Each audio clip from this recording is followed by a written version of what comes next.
Dans la nuit du vendredi 13 au samedi 14 juin 2025, Brazzaville a assisté à un désastre causé par une forte pluie en pleine saison sèche. De nombreux quartiers de différents arrondissements ont enregistré des inondations, des infrastructures endommagées ainsi que des pertes humaines. À Talangaï, dans le 6e arrondissement de Brazzaville, Geoffrey Etou, fragilisé par cette situation dans son quartier, ce noble citoyen nous emmène à la découverte des dégâts causés par cette pluie diluvienne. On est ici dans le quartier 68. D'après le découpage administratif, quartier 70, vers l'église Kimoni, l'église catholique Saint-Joseph. La pluie diluvienne d'hier nuit a causé plusieurs dégâts dans mon quartier, que j'ai cité tout à l'heure.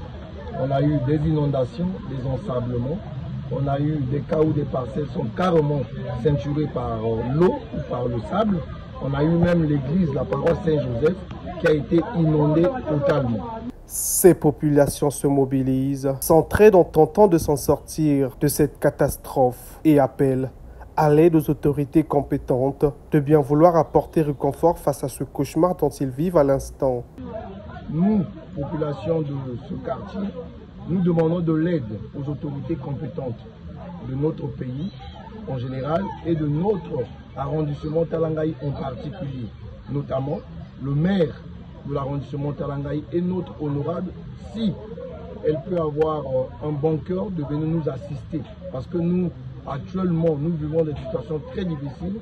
On a des parents actuellement démunis qui sont incapables de subvenir d'abord à leurs besoins quotidiens. Mais il y a encore ce problème d'inondation qui est venu subvenir. Donc, nous sommes dans un cas ou une situation où nous ne savons quoi faire.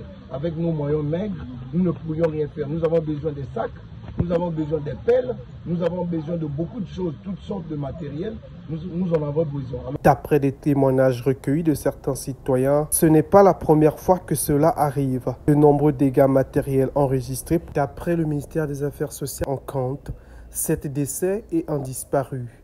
De nombreux blessés, dont 2 enfants hospitalisés à l'hôpital de Talangaï.